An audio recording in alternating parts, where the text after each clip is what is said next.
If you want to arrange something perfectly, then you'd use grids and guides, and that is what we're going to see here in this lesson. So in order to enable the grid lines, you can simply go to the grid line section right here under the view menu. So simply enable grid lines right here, just like this, and there you go, there are the grid lines. You can also enable the guides, which gives you these guides right here. You can see that there are guides that you can move around, and you can also enable ruler to see how that works right here. So now if I want to add in a guide, I can simply right click on the guide itself, and you can see that I can add a vertical guide. So I got 3 guides now.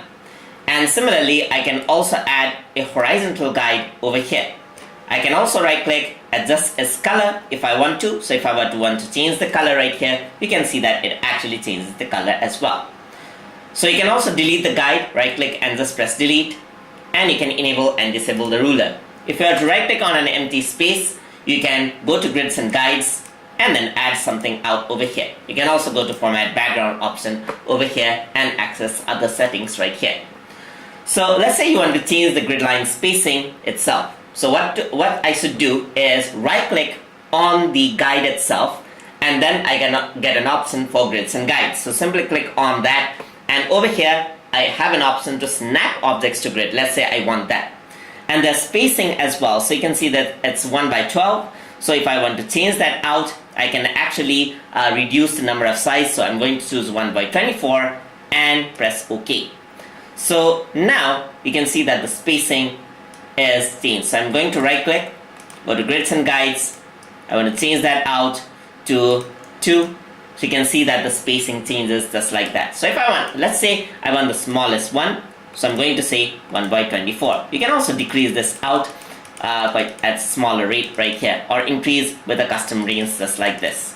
So I'm just going to do this. Let's say I'm going to add 0.02 as a value. So it says 0.04 is the minimum, so I'm just going to press OK. Anyways, I'm going to enable snap objects to grid.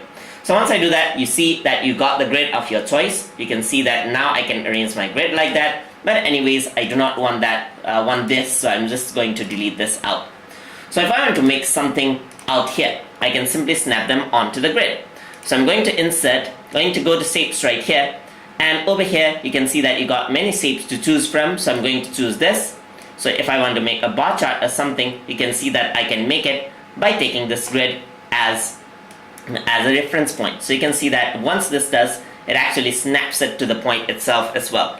So I can do Control C and Control V. You can see that there's the bar graph. So you can see you can take the grid as a reference point over here to have an even spacing right here, just like this.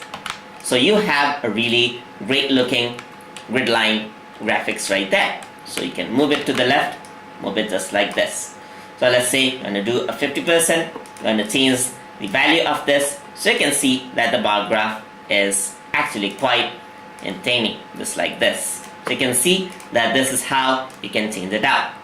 So I'm going to insert another line over here. So I'm going to go into shapes, I'm going to go into lines, drag this out just like this to the bottom, and I'm going to choose a fill color. I'm going to increase the size over here, the outline, the weight, increase the size just like this.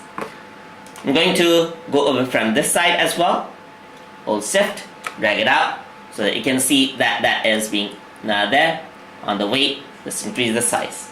So you can see that this is how you can arrange a grid. Now if you want to remove it out, simply disable the grid lines, guides and rulers, and there you go. You got a perfectly well aligned graphics right there. So that is how you can use grids and guides inside of Microsoft PowerPoint. Hope you guys learned something as always, and as always, please like, comment, share and subscribe.